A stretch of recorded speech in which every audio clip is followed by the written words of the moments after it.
What's going on, my broskiis? My name is Toadskii, back again, here to bring you guys yet another One Piece Treasure Cruise video. I've already uploaded a video talking about the 10-star difficulty version of the upcoming Pirate Alliance Kizuna Clash versus ALBER. So if you guys want to check out that video, go ahead and do that. And I'll likely have additional teams in the actual video when the Kizuna does drop. So we'll just wait and see when the official Kizuna does come out. But today, I want to focus on the Super Boss, because the Super Boss is going to be more difficult to take on for more people. So in this video, I want to show you guys some like quote-unquote accessible teams, you know, teams that aren't going to do billions of damage, but teams that a lot of people should be able to build or might be able to build that will enable you to actually get through the content at least, as well as, you know, do a bit of damage at least to help out your alliance in the Super Boss Kizuna Clash. So without further ado, let's get into it. So starting things off, let's actually discuss the Strength Super Boss. So in this quest, you've got Slashers and Cerebrals that receive the cooldown, but of course there are characters that are going to be just outright boosted. So the Straw Hat Legends you're seeing here in terms of Zoro, Sanji, Luffy, Yamato, those characters are going to be receiving the max cooldown when you start any of these quests, so it really doesn't matter. But Hiyori and Robin are really good here because they are Cerebral and they will receive the cooldown, which is great. Now in Battle 2, there's going to be 7 turns of despair, which is why we have Hiyori. Now, not only that, because Hiyori at the start of the quest will give us a full board of Wano slots, which we can charge with Zoro's captain ability as our friend captain here. And of course, ideally, with this friend captain, you'd want to have a really high super tandem level Zoro friend captain, which is really hard to come by. I know that is definitely going to be difficult to come by. But even at level 1, you should be able to still get the super tandem, even if it is a less value multiplier. So, there's also the Despair, as we said, which is why Hiyori's here, gets rid of that, and also gives us Wano slots on the second stage, and you do need at least 1 Wano slot to break the opposing enemy's barrier. Also, we don't need 2 Zoro specials when we reach the final stage, so realistically, you can use one of the Zoro specials here, which is good. Ideally, probably your own one, leave the friend captain for the final stage, potentially, because you want to activate his super tandem. And then, of course, when you reach the final boss stage, there's a lot of different gimmicks here.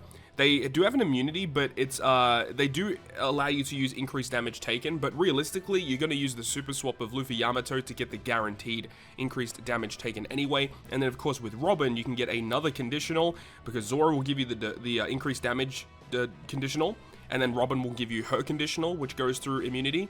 Then there's also a tandem slot barrier. Now, that is probably the most annoying thing, is that there is a slot barrier where you have to hit with a tandem slot, and this is where Zoro is really good, because of course with Zoro, with his special, when he has a Wano slot and you use his special, he does change his own slot into tandem, so you can like break the barrier at least.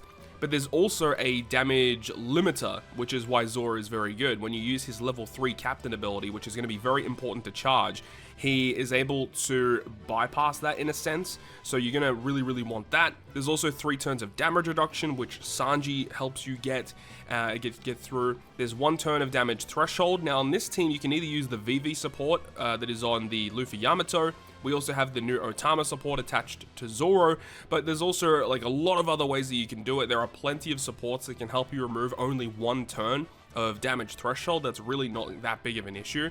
There is a resistance down to slashes for 30%. Now luckily Hiyori will actually give you a little bit of leeway with that, but that will obviously hurt the amount of damage that Zoro will be able to output, which is kind of annoying. And there is an Intimidate effect where any attack boost or conditional boost will be debuffed by 0.25. Luckily, it doesn't actually reduce the duration of the conditional, but it does obviously reduce the multiplier, which does kind of suck. So the big issue here is to try and get the max level 3 Zoro captain ability. If you don't get that when you reach the boss stage, your damage is severely nerfed and it really hurts you. So that's going to be a big deal moving forward with this team, and it's going to be a kind of a roadblock that a lot of teams are going to have to go through. Trying to secure those Wano slots is going to be really tricky. But anyways, this is just one team idea that I was thinking of in terms of the Strength Super Boss. Now, in terms of a little bit of a different team, a team that is going to help maybe a lot of you guys out there, we're going to be using Luffy Yamato as the captain just because they have a really good captain ability, and they also have a very good special that will synergize with Zoro. Now, of course, we only get cooldowns for Slashers and Cerebrals, so the whole crew does receive the cooldown. And then we have Battle 2, which we need Wano slots, of course. Now, here's the thing, is we do have this rare recruit of Strusen. Now, this Strusen has a special that is able to remove the Bind and Despair, so we can remove the Despair fair on Battle 2. But more importantly, he does have a crewmate ability that sets all of your slots to recovery at the start of the quest, which means when you activate Zora's level 2 captain ability, you'll change all of those recovery slots into Wano, which is fantastic, so you'll be able to keep those Wano slots for multiple stages, and of course we want to keep some of those for Battle 2, so we are going to definitely want those, and it's going to be interesting to see how this team goes in terms of securing the Wano slots, and you know, it doesn't matter about on stage 2, you know, trying to save those slots for the final stage, as long as Zora will have a matching slot, that is the most important thing, because if Zora has a Wano slot when you launch his special, the rest of your crew will get tandem slots, which is, you know, where all the damage will come from anyways. Now, that's going to be really nice to have, of course, and then the rare recruit Zora on the team, this is kind of like a filler unit, and ideally you just use his special on stage 2 to give you a bit of damage to actually clear that stage. And then, of course, when you reach the final boss stage, you want to have Zora's level 3 captain ability. The damage reduction and the damage threshold is removed via Bobbin, of course. And then Zora deals with the damage limiter, and in terms of the tandem slot, he does also deal with that. And then, of course, we've got the Brook, which just gives us a chain boost. That's the main reason why he's here, and also he just synergizes with the rest of the team. Luffy Yamato for their super swap gives you a huge color affinity, and then their special gives you a massive orb boost and the increased damage taken. Zora, of course, will have the big captain ability, and will have his special with the attack boost, as well as the conditional boost. So this isn't obviously going to be doing billions of damage, but this is a team that a lot of people may be able to build in order to get through the content at a bare minimum. And now we can talk about the quick super boss, and this one looks really, really rough, and we'll talk about it as to why that is the case, but it's mainly just the boss stage, really. But for this fight, you know, even though it is listed as a quick boss, you'd think, you know, you want to be bringing Dex characters, but again, we'll talk about it as we get there. But for Battle 1, everyone receives cooldown, so this is something we haven't seen from a super boss, where every character, no matter what color or class, will always receive max cooldown, max switch effect, max versus effect. That is intriguing. Then on Battle 2, there is 15 million HP, and your entire left column is binded for 8 turns, which is again why we have Hiyori on that side of the crew. Hiyori will deal with that, gives us Wano slot stage 1, gives us Wano slot stage 2. Pretty straightforward. But of course, you know, you do get a full board of recovery slots, and they are treated as badly matching as well. But luckily Zora, if you get given those recovery slots, you can use his level 2 captain to change them into Wano, which is pretty good. Then when you reach the boss stage, right? This is where things get a little crazy. So there is a 10-hit combo barrier, which is fine. There's 1 turn of attack down, which really isn't that big of a deal either, and there is 6 turns of damage reduction. That could be annoying to deal with. Sanji does deal with that. Otama support does deal with the attack down here. But the big thing here is that your type effects will be negated for 15 turns. Essentially what this means is everyone is hitting for neutral damage only. So there's no non-effective damage, but there's no super effective damage. And because there's no super effective damage, you obviously lose double damage from being super effective, but also it means you can't use a color affinity boost, so you lose out on so much damage by not having access to super effective damage. Now, one thing that we did test, we tested with Zora's captain ability at level 3, where it states that he is super effective against all types. That does not bypass this debuff. So even Zoro at level 3 captain will not be super effective against this content, which is really weird. So essentially, you just have to do as much damage as you possibly can without really abusing super effective damage, which is really odd. So we haven't seen a super boss like this ever, really, and we're not really too certain about the best way to approach this currently. This is the team that I was thinking of, where it abuses the double conditional with Zoro and Robin. We've got Sanji to deal with the Rainbow Shield, but also gives us a bunch of damage from his chain-related buffs. He can also become the captain, get access to super type or super class 3 spirit, should we say. You got Luffy Yamato for a big orb boost, and then essentially doing as much damage as we possibly can, and then utilizing the friend captain Straw Hat crew for their like huge final tap. And that's basically what I'm thinking right now. There is another idea that I did have, where we could potentially try to die on purpose while using Brook as the captain to revive ourselves, and then using Sanji to switch into the captain position. It all really comes down to how the enemy reacts after turn 1, turn 2, turn 3, etc. But I do feel like that might be a way forward, but we're not really too certain quite yet. It's a very, very odd boss that we haven't really had a lot of opportunities to really get around. So for people that are wondering how they should really be building against this fight, there are a couple things that I want to just let you guys know about. So with Luffy and Yamato, they may be a decent captain you may want to look into because their captain ability will resist the bind that occurs on battle 2. So that may be something you want to look into.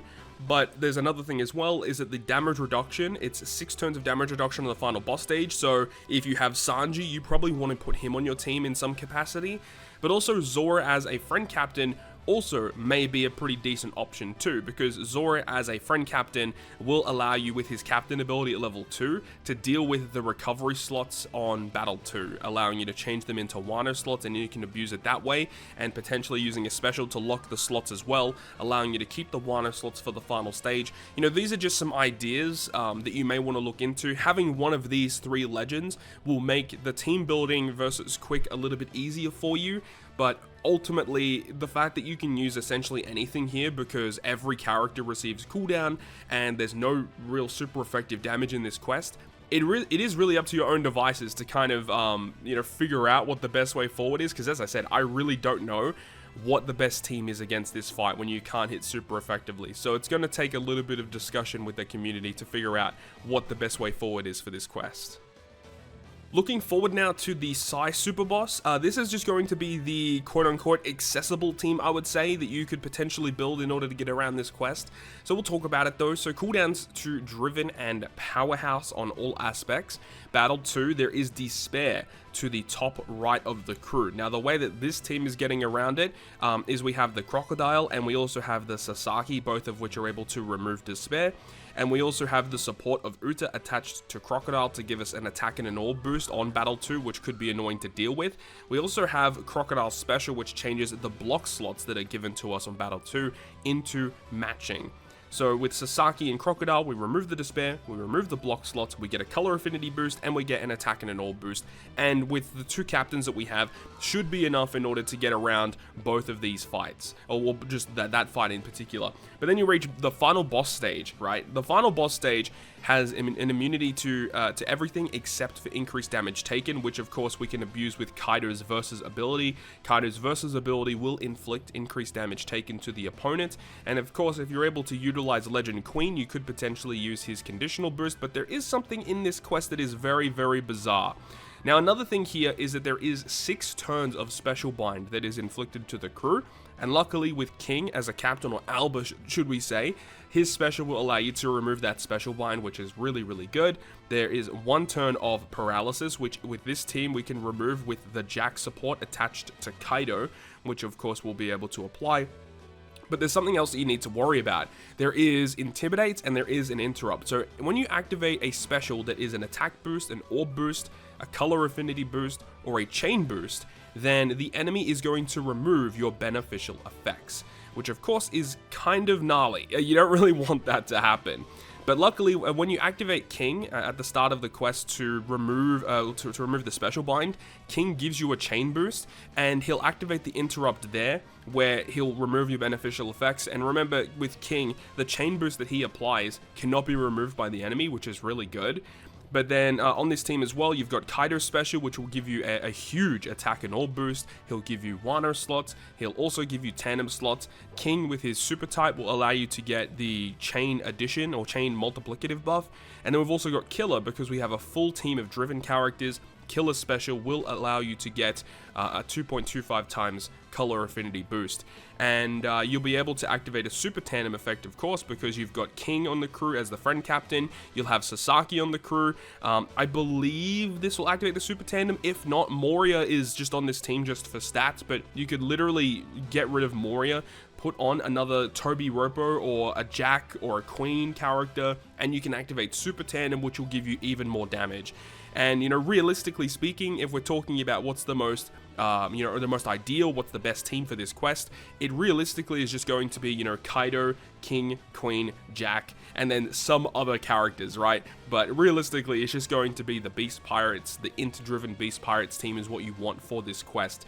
And it's going to be very, very fun to trial that team out. But it's really annoying, though, because they do have an Intimidate, which will reduce the amount of turns of attack boost, orb boost, and a conditional boost by 1 turn. So luckily, Kaido's special gives you a 2-turn attack and orb boost, but the conditional boost from the new Legend Queen, for example, it only lasts for 1 turn, so the opponent actually removes your conditional boost that Queen would normally give you. So that is a really big red flag. Not a fan of them doing that, but I understand why they do it, but it is the most annoying thing ever. And also, all of your attack orb boosts and conditional boosts will also be reduced in multiplier by 0.25, so you just lose a bit of damage off of that as well.